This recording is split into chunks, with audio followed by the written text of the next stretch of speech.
Hello everyone, welcome to tax analyse. आज हम एक इम्पोर्टेंट टॉपिक की बात कर रहे हैं, वो है म्यूचुअल फंड के टैक्सेशन के बारे में। फाइनेंस मिनिस्टर ने करंट बजट में काफी सारे चेंजेस किए थे म्यूचुअल फंड के टैक्सेशन में। तो आज इस वीडियो में हम डिटेल से जानेंगे कि म्यूचुअल फंड के टैक्सेशन कैसे लगता है। तो सबसे पहले हम बात कर लेते हैं कि टैक्सेशन ओवरऑल दिख कैसे रहा है।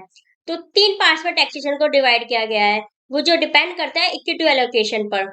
फर्स्ट पार्ट है अगर फंड का इक्विटी एलोकेशन 35% से कम है। सेकंड पार्ट अगर फंड का इक्विटी एलोकेशन 35 टू 65% के बीच में है।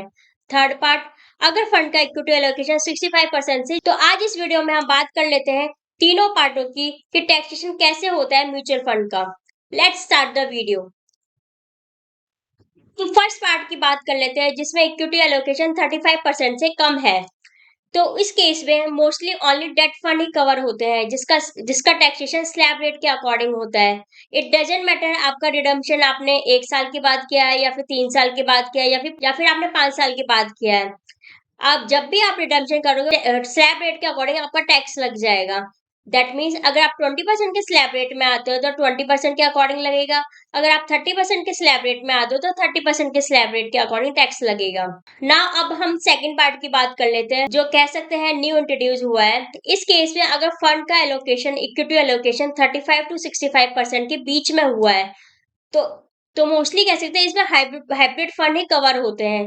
दैट मीन्स अगर मिनिमम आपने 35% इक्विटी एलोकेशन और या फिर कह सकते हैं मैक्स टू मैक्स 65% आपने इक्विटी में इन्वेस्ट किया गया है तो वो डिपेंड करता है आपका होल्डिंग पीरियड पर।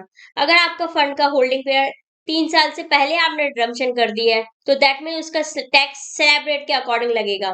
दैट मीन्स अगर आप 20% के स्लैब रेट में आते हो तो 20% के अकॉर्डिंग लगेगा। अगर आप 30% के स्लैब रेट में आते हो तो 30% के स्लैब रेट के अकॉर्डिंग लगेगा।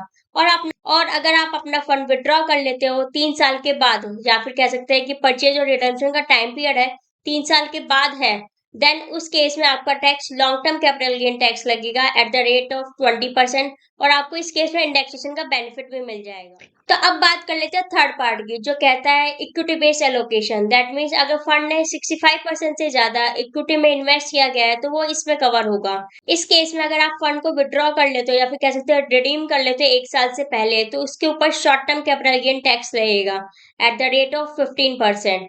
दैट मीन्स कह सकते हैं कि अगर आपका पर्चे और रिडम्पशन का टाइम पीरियड 1 साल से पहले है तो उसके उसके ऊपर आपको flat rate at the rate of 15% short term capital gain tax लगेगा। वही दूसरी तरफ अगर आपका पर्चे और रिडम्पशन का टाइम पीरियड 1 साल के बाद है देन उस केस में आपको 10% के according long term capital gain tax लगेगा।